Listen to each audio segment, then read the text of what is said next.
Hello, and welcome to Shedding the Bitch Radio, where you can discuss, debate, and get advice on how to discover and shed the bitches of fear, insecurity, self-doubt, and negative mindsets so you can realize your dreams and life purpose and create and accelerate the riches you want in life. Join us here live every Tuesday at noon Eastern and dialogue with us at 818-572-2910. You can also chat with us at Blog Talk Radio /Shedding the Bitch, or share your stories on our website at sheddingthebitch.com. Whatever the bitch is that's holding you back from living your life to the fullest, it's not worth giving up the riches in life that you deserve. So call in now and let Bernadette Boas know what's holding you back. 818-572-2910.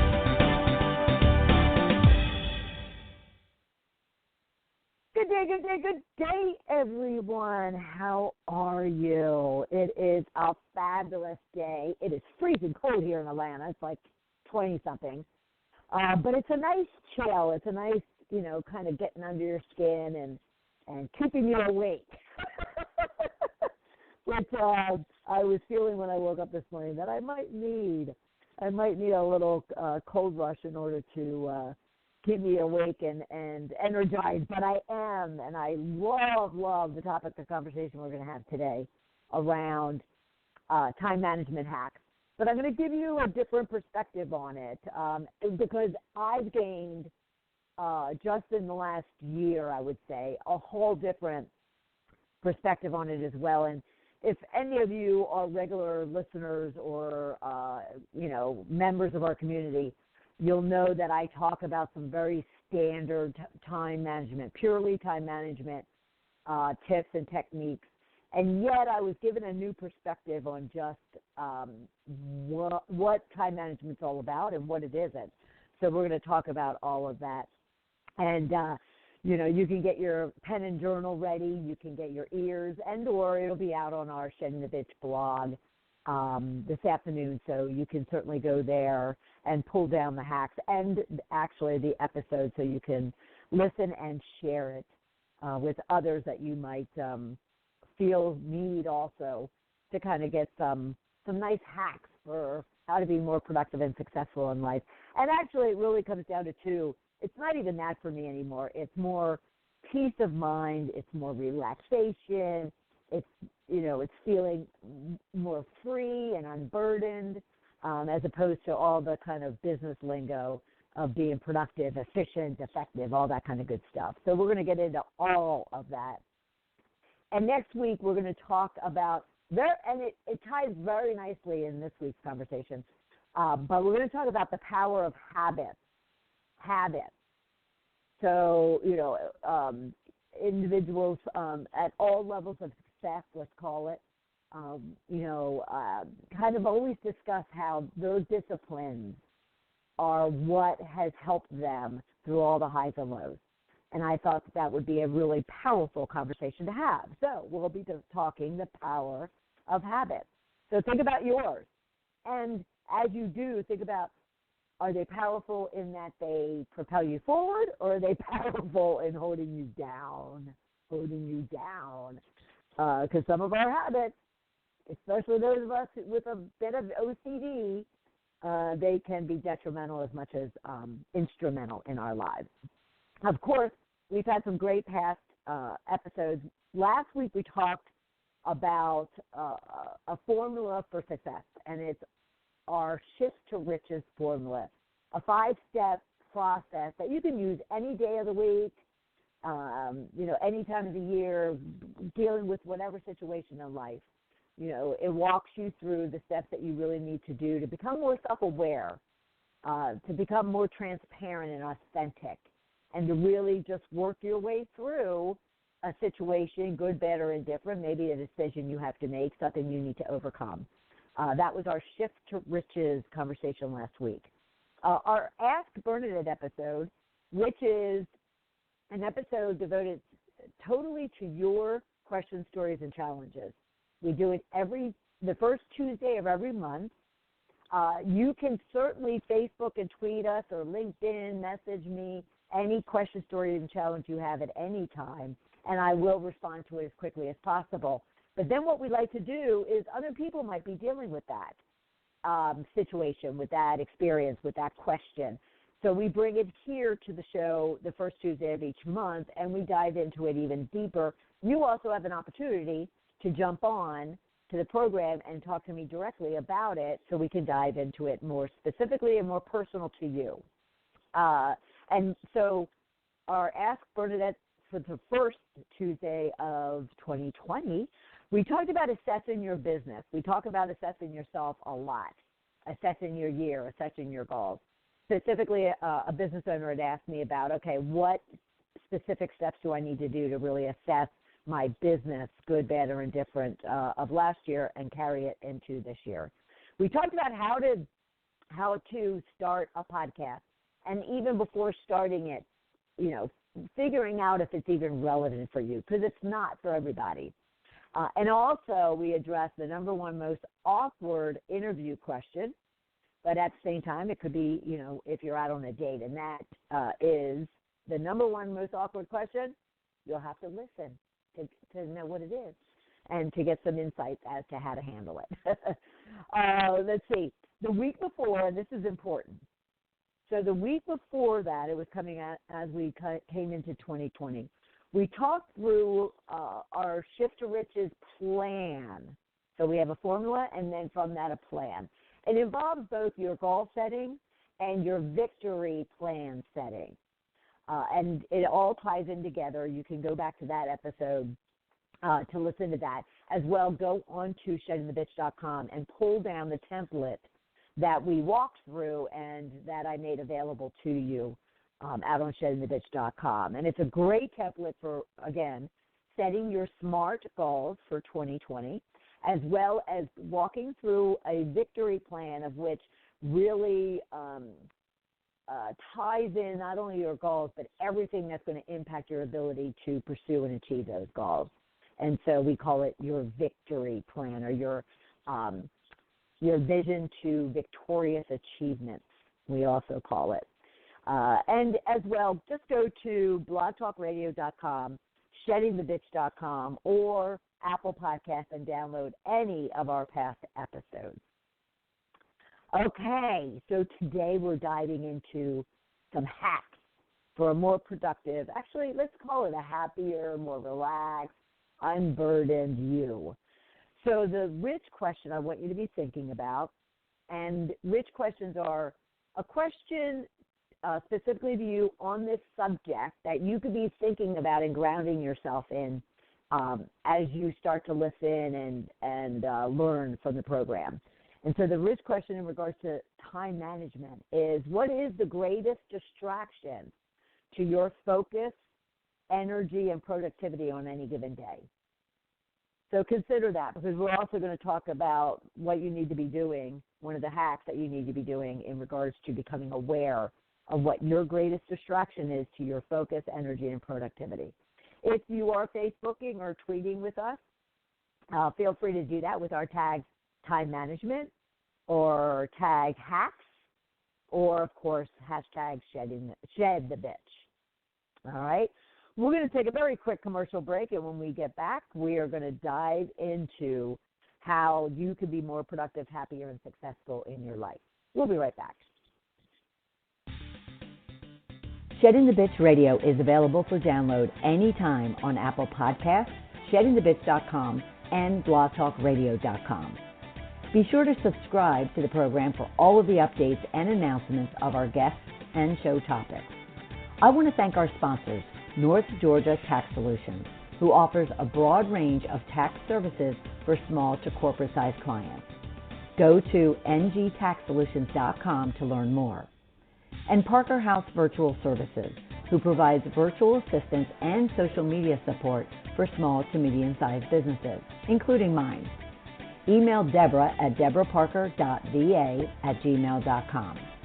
Would you like to reach our audience as a sponsor or advertiser? Email us at mediarelations@sheddingthebitch.com. Now, let's get back to the show.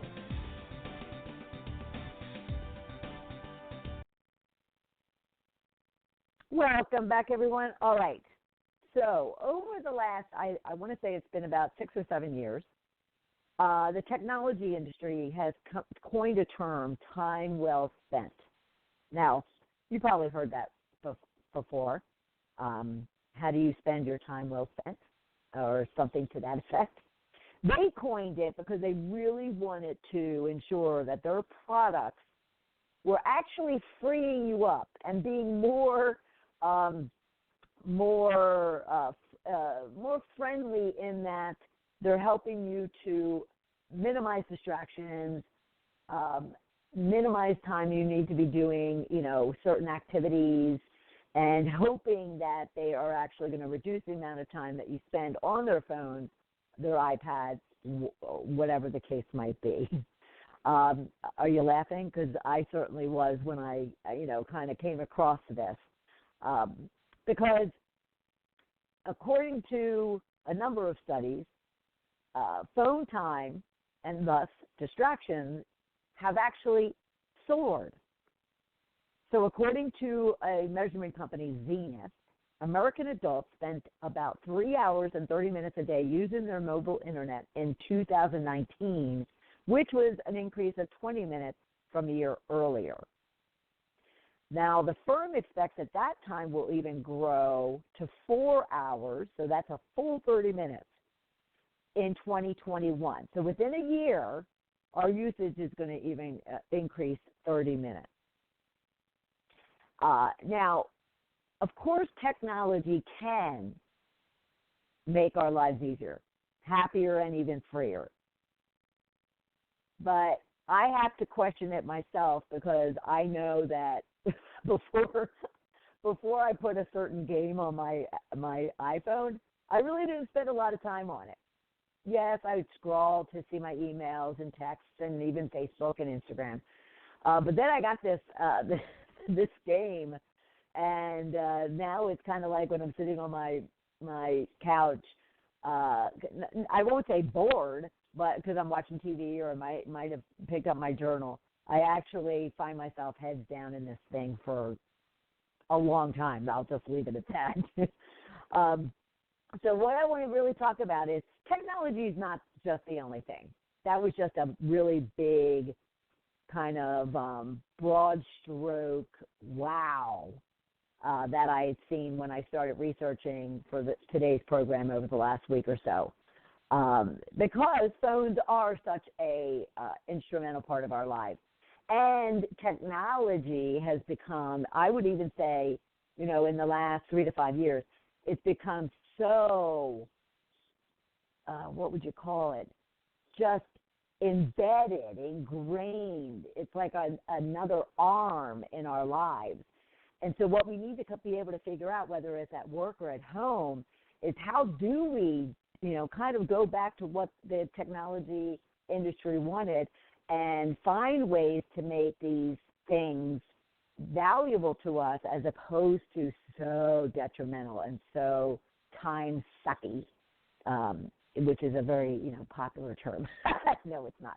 But anyway, so let's talk about ways that we can become more productive, happier, and successful. And we are going to blend in things from a technology perspective, but also things that are just basic, day in, day out ways to ensure that you're not getting sucked into things that you don't need to be focused on. All right, so the first thing that and this is the realization that I've come to over the past year when it comes to managing my time, is to recognize a couple of things. One is, just like a balanced life is a myth. So if any of you, hear from gurus that, you just need to find a balanced life, there is no such thing. When one thing's going smooth, all of a sudden something else goes, haywire. Maybe everything seems calm, cool, and collected, but then all of a sudden one area of life just happens to have a hiccup or a major blow-up at a particular time. So finding balance, not that it's not a good dream to have, but I'm afraid that it's just a dream. What we have to do is we have to learn to manage what I call the chaos, but to manage the imbalance and be okay with that. Just have the tools, techniques, and tips that you need in order to do that. But my realization has been over this past year is that to be free of burden, to be productive, to be unstressed, satisfied, and happy, it actually depends on how attentive you are to the activities and the tasks and the obligations that you have in life. It's not necessarily about managing your time in it. I would call that a kind of a technique of, kind of managing your attention, managing your prioritization, because it's those two things. It's attention and prioritization that really dictates how you are willing and able to manage your time. So first, kind of get your head around that, agree or disagree with it, or what I'd ask you to do is consider it, to say, yes, I don't have any more hours in the day. I don't have any more or different hours than the next person does. And yet when I look around, the next person is so far more productive than I am, or maybe even more chaotic than you are. And what does it really come down to? It doesn't come down to necessarily managing your time. It's more about the attention and the prioritization that you put toward the tasks that you have, which will then dictate the time that you're willing and able to put toward it. All right? So first, I'd like you to kind of consider that. But like the rich question that I asked you about your number one distraction, the next thing I would want you to do as a hack, call it, is to really become self-aware and very, very honest with yourself about the 1, 2, or even 3 distractions, interruptions, or frustrations that cause you to become unproductive. When I started really thinking about it and looking at it and realizing that, this game was a major, even if I was sitting on my couch doing nothing, it still was a major distraction from me being able to be productive or creative or preparing for the next day. And not to say I shouldn't be able to sit back, relax, and play a game on my iPhone. I'm not saying that at all. It's a matter of when it becomes detrimental. So to consider and even make note, literally write down what those 1 to 3 distractions is. Is it, excuse me, is it your work environment? Is it your colleagues? Is it your kids at home? Is it your technologies?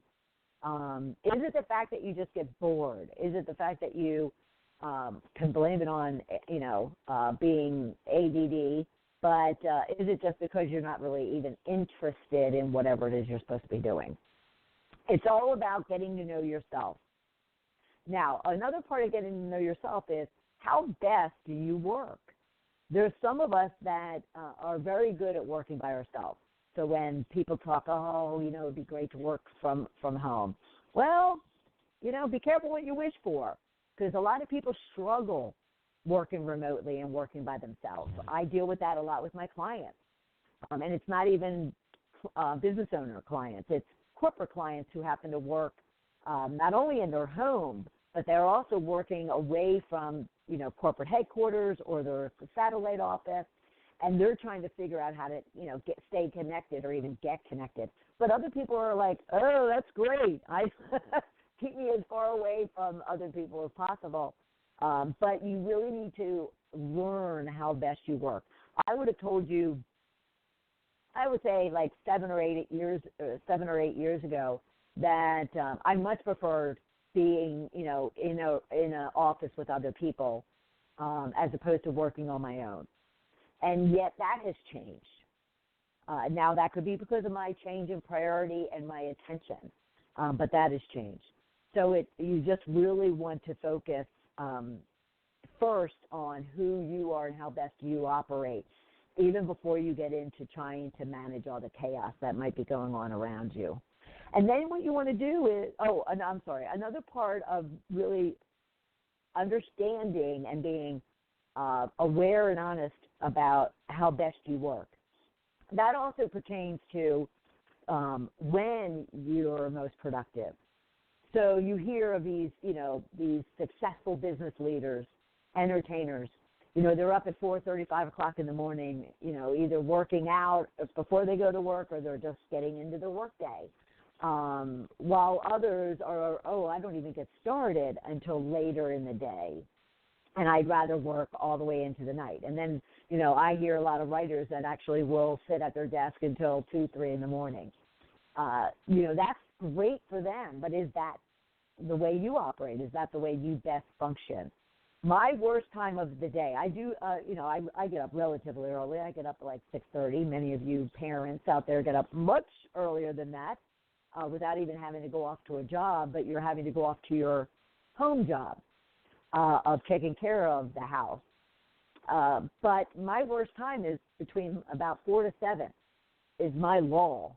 I'm really productive until about 3:30, 3:45, and then it's like, okay, I need to go do something.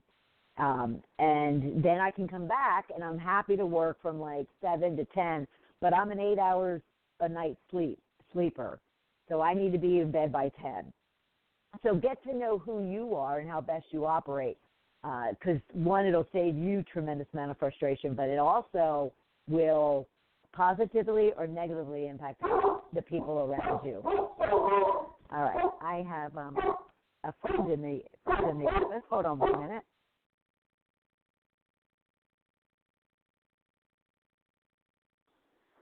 Okay, we're just going to hear Jasper. He's a beautiful Ridgeback, gorgeous, but he does have a mouth on him. Coco's just lying next to me very quietly.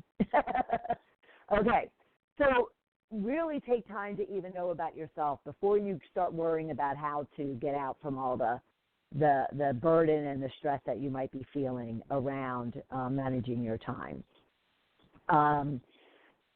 Another thing to consider is create distraction-free days.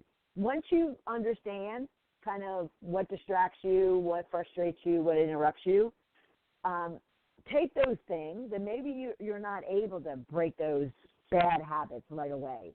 So say to yourself, okay, then every Saturday I'm going to go without X, or I'm not going to allow this to interrupt me. Or, I'm going to take that day to be my no day. And we'll talk about that in a minute or so. Create kind of distraction-free, or you can call them productive, overly productive days. And those are when you recognize those 1 to 3 frustrations and you decide that you're going to do whatever you can to get rid of them.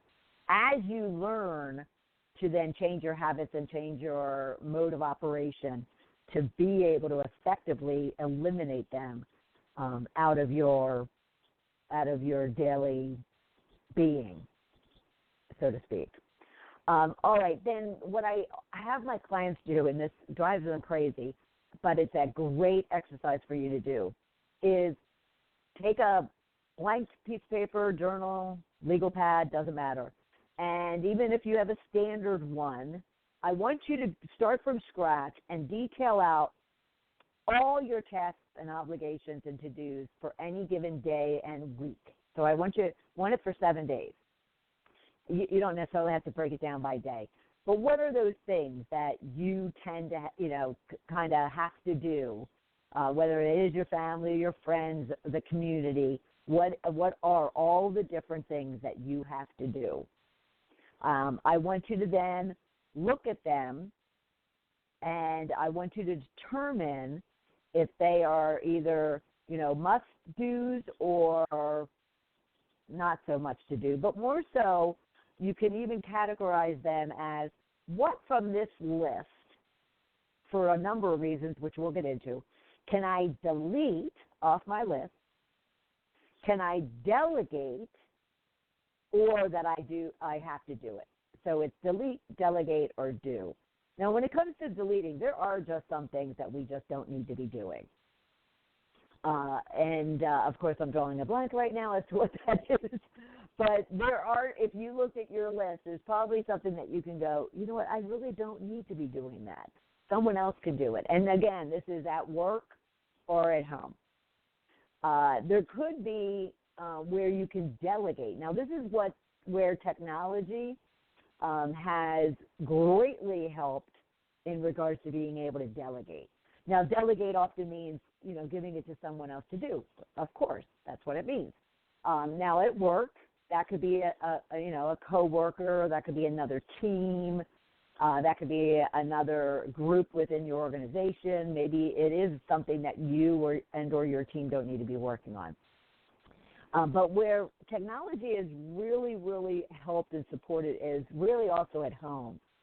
You can take that list, and there's things in there like grocery shopping, dry cleaning, landscaping, getting gas, picking up prescriptions, dropping off the laundry. I said dry cleaning, didn't I? Well, there are now services, thus technologies, for you to be able to do that. For instance, I can't tell you how much time I save because I don't get gas anymore. And I think I've mentioned it to you in the past. I have a service. It's called Yoshi. I have a service. They were just here, actually, that every Tuesday between 9 and 1, they come to my house. I have opened the flap to my gas tank, and they fill up my tank. They can change not rotate the tires, blow up the tires. They can change out the windshield wipers. They can clean it. So when you think about the amount of time that all of those things take, now I sit in my house and I'm talking to you, and they're out there filling up my tank. So that is where a beautiful thing where technology's helped. Even grocery shopping, you don't have to do that anymore. You can, and it's funny when I was considering my gas delivery at home, and I thought about grocery shopping. Gosh, this was like 15 years ago. I happened to be working on a massive project in South Florida and didn't have time at all because I would travel like Sunday night, Monday mornings from Atlanta down to Florida, be there all week, and then, come back here. So I didn't have time to grocery shop down there because the minute I got down there, I was at the client and I was working, whether it's 9 to 12-hour days. So they had a service where I had a townhouse. They had a service where a concierge that did your grocery shopping. They left you, a template or, a list to fill out every week that you get in, and it's actually for the next week. And then when you leave, you turn it in, and then by the time you get back, your groceries are in your house, and even put away. It was a beautiful, beautiful thing. So again, how much time could that save for you? Okay, just think of all those things on your list that you could be deleting off of it because you just don't need to be doing it, delegating it, family, friends, coworkers, apps, and outsourcing, or it is something that you need to do. Now, before we get into once you have to do it, how can you improve your productivity around it? Let me just say, one big thing when you look at your list and you decide to delete, delegate, or do, you also need to decide from that list of what are those things that you've taken on because you just couldn't say no, because you just felt obligated, because maybe it's traditional or standard that you should do it versus having somebody else do it. And not only should you start saying no to those things, but you just need to start saying no when you're becoming overwhelmed, when you're becoming overworked, when you're really wanting to find that free time, whether it's for yourself or your family or friends, it doesn't matter, or even at work. You have to then say no. And I work, a number of my clients are workhorses, overachievers, very ambitious, and, they feel as if they need to say yes and need to take on more and more work because it'll get them promoted or get them advanced. And I'll be honest with you, the question I often ask them is, so how's that working for you? Because the one reason why they're hiring me is to also help them get advanced, help them break through where they haven't been able to. So, they need to look at whether or not what they're doing is actually helping them, propelling them forward, or holding them back.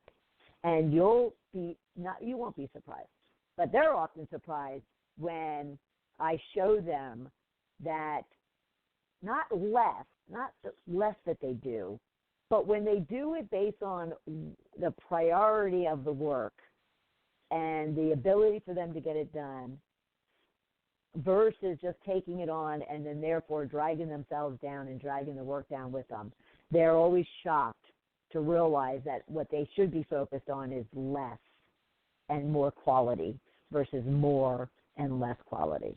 So, and especially for women, when it comes to family, when it comes to, community, when it comes to your boss, workload, proving yourself, not feeling like a fraud, no comes very difficult to you. And you have to learn to be able to say no. Trust me when I say it'll be the most freeing and most propelling thing to your success is learning to say no. All right, now you have this list, and what I want you to do is, based on our previous discussion, you have set your yearly goals. And now this is one thing that I'm very well known for, and it helps tremendously with my clients. So I help them on their rich plan. We talked about that earlier. I help them map out their yearly goals. And then especially corporate clients, they tend to get yearly goals, and then, they're measured on a quarterly basis, but trust me, they're measured daily and weekly. So I suggest that you have your yearly goals, take them down to quarterly. What do you want to achieve first quarter, by the end of second quarter, by the end of third quarter, by the end of the year? Take that quarterly.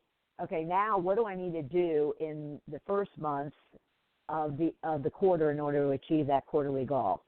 And then that month down to a week, and, of course, that week down to a day. So we're going to focus on the week to a day, okay? So you're looking over all your to-dos and your obligation list, and I want you to, consider all of that against your goals, because that's going to help you with your delete, delegate, or do. If there's things on there that you are, it's not helping and contributing to your goals, then you absolutely need to consider deleting or delegating, not doing.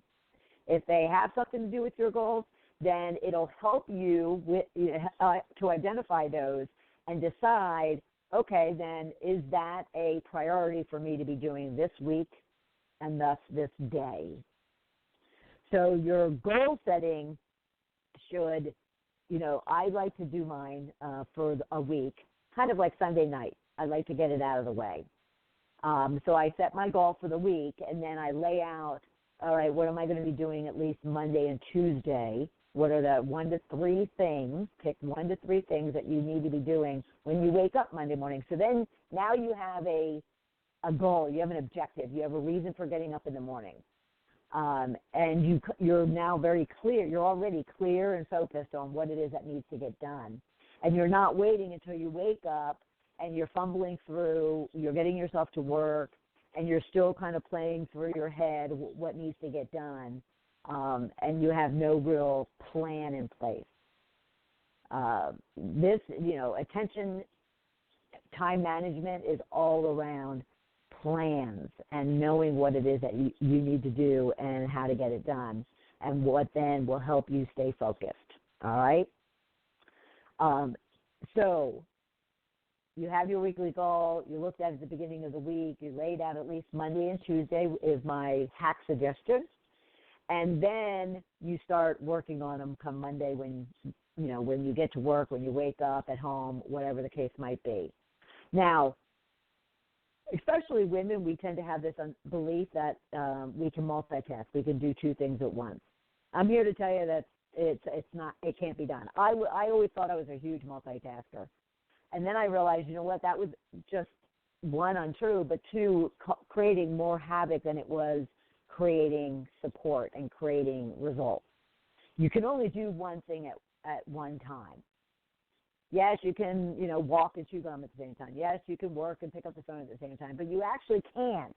You actually have to stop one thing and do another. Walking and chewing gum, you can do that, simultaneously. But apart from that, there's not many things that you could be doing. You have to turn your attention, turn your focus onto that other task and therefore something else is suffering as a result of it.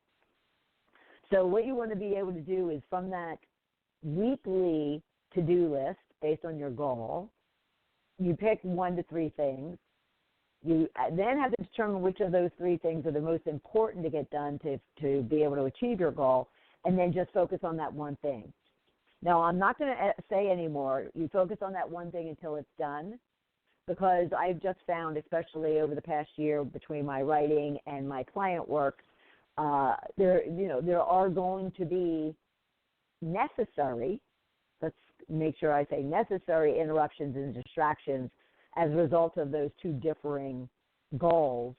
And therefore, I can't commit. I can plan it, but I can't commit. I need to be flexible that all of a sudden between 9 and 12, when I plan to write, I'm going to get disrupted. And so you want to plan to work on that number 1 goal until it's done, and then be prepared that when the distraction comes, you can then just readjust that plan and plot out when you need to continue working on it until completion. The key is that the 1 to 3 that you're picking, you're not just kind of nitpicking and working on all 3 of those things to where nothing gets done. That's just the whole objective of being able to lay out and plan out, working on that number 1 priority, because that's what you've determined is going to be key to you achieving your weekly goal, which then leads to your monthly, quarterly, and yearly. But what you want to ensure of is that you're not doing number 3 in front of number 1 or 2 because maybe it's harder, maybe it's more time-consuming, maybe you have to go out, and do research or meet with people, and you just feel that 2 and 3 can get done so much, easier and faster. Yes, you could choose to do that because it's easier and faster. At the same time, that number 1 goal is meant to be able to support your overall achievement and success, and therefore avoiding it is not going to be beneficial to you. Working it to the point of being able to complete it is just going to be key for you in that regard. All right? Okay, we have to kind of elaborate on that a little bit more around your goals and your tests and priorities. But we're going to take a short break. When we get back, we're going to continue and dive into the balance of these hacks for improving your success. We'll be right back.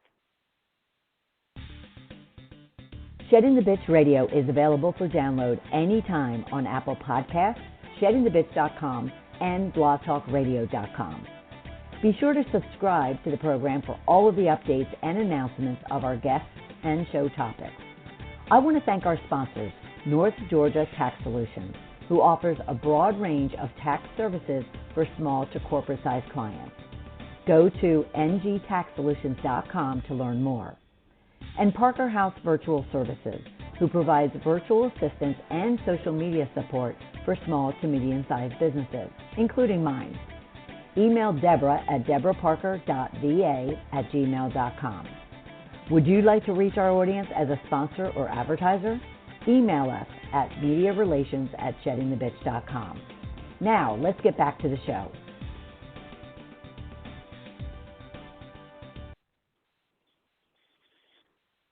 Welcome back, everyone. We're talking about ways for you to become less burdened, more free, peaceful, and happier this year as a result of really paying attention, putting focus and energy and priority on your day in, day out activities to where you are more productive, hence time management. But I had mentioned close to the top of the hour that my view on time management has changed to where, you know what, I can give you hacks on managing your time, but it really comes down to attention, and it comes down to priority. And so that's where I want to kind of get you focused, is it's really not about managing your time. It's really about managing how much attention and what focus you put on the things that you need to do. and ensuring that it's based on priority, not just on a laundry list of tasks and to-dos. All right? So we've talked about, kind of taking your yearly goals, breaking them all the way down, even to a week, of which then helps you take that to-do list and pick out the ones that are going to feed that weekly goal. And then from that list, you're going to pick 1 to 3 to work on the next day. And then obviously interruptions and distractions will come along, hopefully only from, things that are out of your control, not things that you're able to manage, which we'll get into more. And therefore you're working towards, working on each one of those activities or tasks until they are completed, because you determined the priority of those 1 to 3 toward that weekly goal that's been defined. Now, another thing to consider when it comes to your to-dos is you might look at that, let's keep it down at the weekly level, and you might say, well, there are things here that I don't necessarily need to do alone.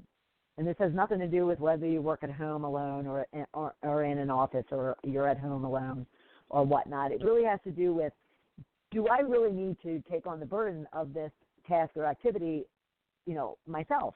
Or is it something that can be shared and I can then delegate or even just share some of the responsibility and some of the activity that needs to get done? So always be considering that as well as you're working on your goals, or actually your to-do list. Is there something here that I could be, sharing and collaborating with someone else? All right? Now, I have been known over the years for a technique called time blocking.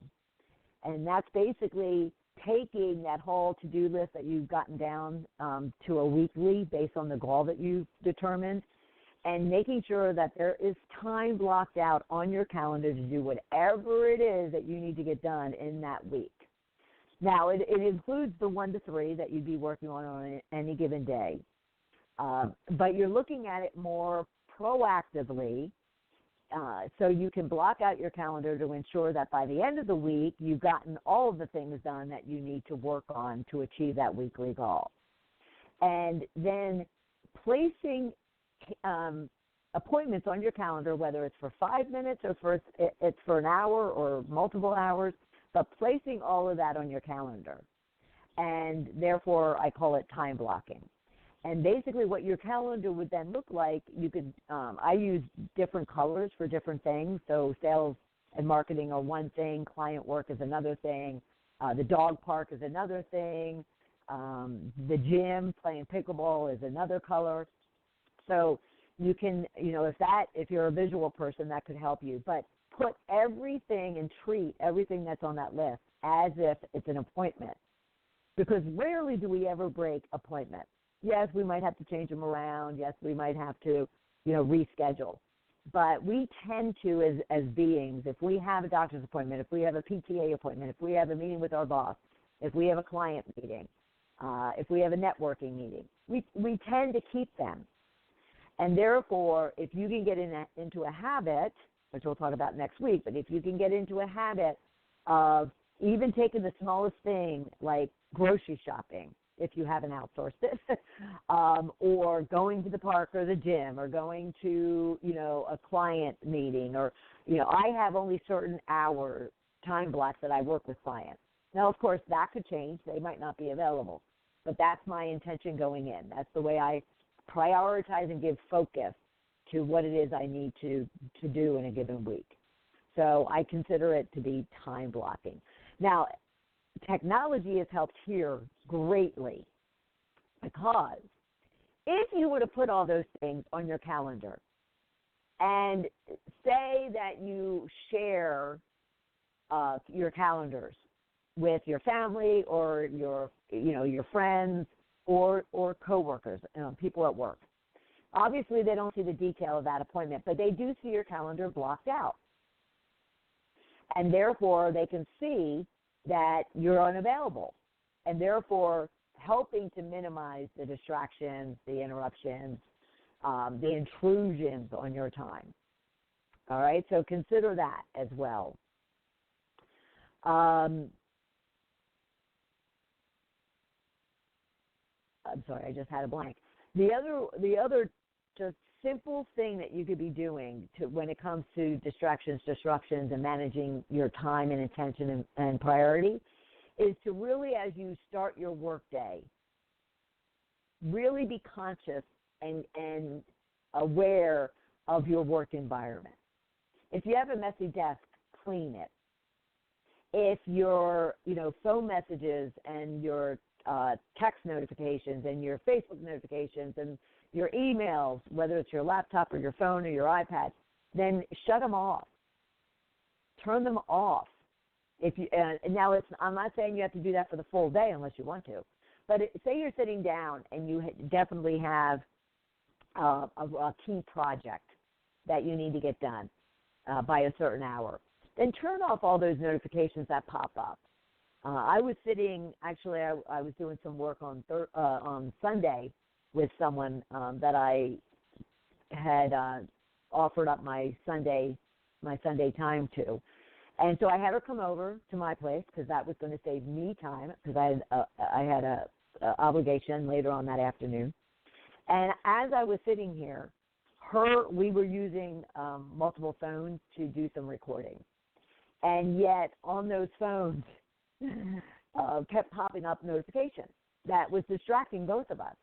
And then it would interrupt us. And then it would cause us frustrations because we'd have to restart the recording and or just hit it to continue on.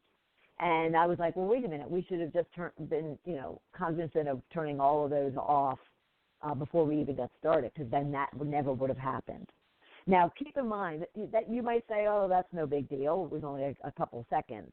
They tell you, studies have proven that a 5-minute distraction can actually cause or create a delay of like 23 to 25 minutes, let's say, 23 minutes to get you back focused on what it was that you're working on. So anytime you get a 5-minute interruption, distraction, it's going to take you between 23 and 25 minutes to get refocused, to get back to doing what it is that you were doing. So you can't afford a lot of 5-minute interruptions, distractions. We couldn't afford a couple of minutes. It sounds like it's no big deal, but that did kind of create, okay, so where were we, what we were talking about, let me repeat where we were and the question that I was asking you. It didn't cause 23 minutes, but it did cause a good number of minutes of distraction. So keep that in mind because that's where it really hurts. So turn off all those things, clean your desk, shut the door, show up to work early or stay later if you're working in a co-working space especially, and or if you have a lot of team members who always, require your time and you can't get it done without disruption during the day, then consider coming in early or staying late. Consider calling in and saying you're going to be working from home or you're going to go to another, shared workspace, externally from your office. Get creative as far as if you know that there's immediate disruptions and interruptions to your work, then what can you be doing to minimize that and to mitigate it? Another key, because we talked about the fact that time management is really about attention and priority. So if you're losing attention and focus, you're probably also losing energy behind that work that needs to get done or that activity or task or obligation that you need to do. So once you've planned it out, keep to that, commit to keeping to that schedule, keeping that appointment, making it a priority to anybody and everybody around you, not just to yourself. Because you can make it a priority and someone else decides that it's not important of a priority, to them, and therefore you should change it. Well, this goes back to saying no. This goes back to, ensuring that everything else has been removed to interrupting your priority and your focus. Now, another key thing to people's productivity is really knowing when to stop, not just to say no, but when to stop. Make a commitment. It's kind of early in the new year. Make a commitment that when you leave work, when you leave, kind of a community obligation, when you go to sleep, you kind of leave and you turn it all off and you don't take it with you and you don't carry it forward in your day. We all need breaks. And I'm not talking 5 minutes. I'm not even talking an hour. We also need vacation. And I can't tell you how many times I hear from my clients that they're not taking vacation. Well, there's too much work to do. They're not going to be able to manage this without me. I need to, not take vacations because, that could impede on, the big project that I want, or the advancement that I want. Then we get to the end of the year, like we just got to the end of the year, and they have 3 or 4 weeks left, and yet they can't take all of it, and they can't carry it over. We all need breaks. We all need to just slow down. We all need to stop, whether it's for 5 minutes, an hour, or a vacation. And trust me when I say that you overlooking yourself and what you deserve and what you've earned, and that includes vacations, that includes days off, that includes just lunch, because I've had clients that have told me that they don't even take lunch, or that if they do, it's like a 20-minute lunch. Trust me when I say, those other people aren't doing that. Other people aren't making those sacrifices. And when you're gone, and I mean, like, say you leave the job or you move on to a different group or a different team, they're not going to remember that you never took vacations and that you worked until midnight and that you brought lunch in and ate at your desk. They're not going to remember any of that. And so the best way for you to kind of free yourself, be unburdened, be stress-free, be happy, be peaceful, be productive and successful is for you to really take care of yourself. And that is to also take the time, leave things behind, be fully present and fully aware when you're with, your family, your friends, your community, even with your peers. And the only way to do that is to take care of yourself first. All right? Now, another thing proven, medically is that we all need our sleep. And again, this goes back to the very first thing we talked about is knowing yourself. And I had mentioned, I know myself. If I don't get my 8 hours of sleep, I am not a pretty person in the morning. And I have a lot of adjustments to do before I get out of bed to shift myself into a state of being that people will want to deal with, let alone to be with. So know yourself when it comes to how much sleep do you need in order to be productive. How much sleep do you need in order to be fresh, in order to be clear, in order to be creative, in order to really be present and engaged. And whatever that time frame is, ensure you're getting it. Now, some people are really good taking naps in the afternoon and getting very few hours of sleep. I do have friends and colleagues who work on 4 hours of sleep, and they're perfectly fine. And then they might take a nap in the afternoon, or they close their eyes, or they go for a walk. But yet, at the same time, I know those, people like myself who need a lot of sleep. So figure out what it is that you need and then commit to it. And commit to it to where, I'm not saying, you need 8 hours, 4 hours of sleep, but yet your phone's still on, your email notifications are still popping up. There's noise in your world. I'm talking about a good, solid, uninterrupted, undistracted sleep in order for you to really, really have the attention, the focus, and the priority you need to be effective during any given day. Now, there was one thing I overlooked, and I want to go back and mention in our last couple of minutes. When it comes to having your to-do list and deciding what you're going to delete, delegate, or do, okay? There's one little technique I take clients through to really help them understand what that is. Because I'll never forget, and I've mentioned it to him before, I had a client who had pages of his legal pad full of what it is that he had to do in any given week. And I thought, yes, you're not getting anything done. And I had to start questioning whether or not I was even going to be able to help him. But what we did was this. I had him take that list. I had him break it into delete, delegate, and do. And even when he did that, he still challenged every single one of them. But one simple method helped him tremendously, and that is this.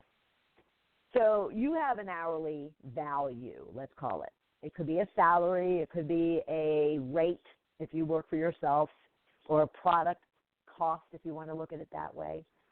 It could be, even if you're stay-at-home, you put a value to your activity, into your contribution.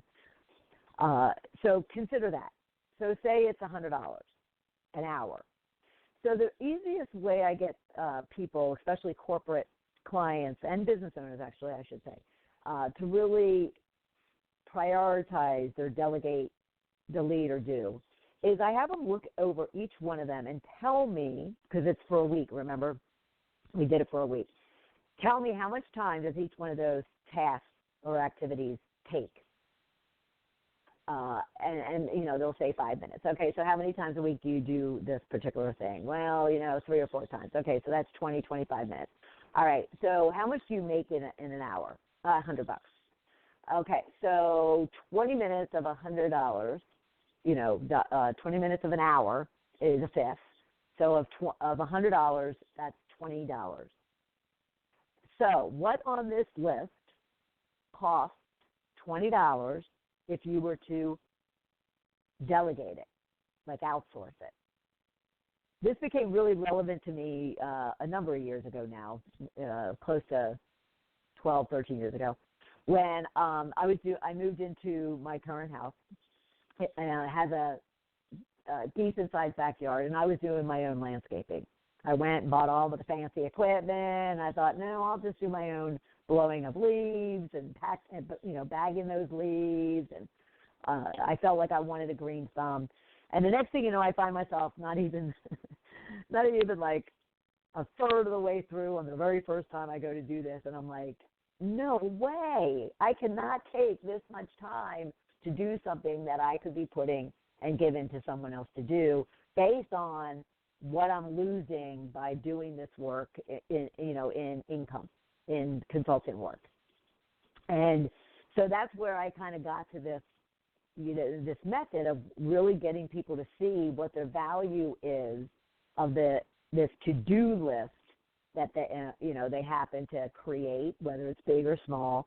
And it's the most logical way I get them to say, you know what, you're absolutely right. If I'm spending, $20 of my time doing certain things like the dry cleaning or the grocery shopping or the getting gas, those type of things that you can now outsource very easily for something even less than that, then, that is a much better use of your time, and it just frees you up and gives you that opportunity to breathe.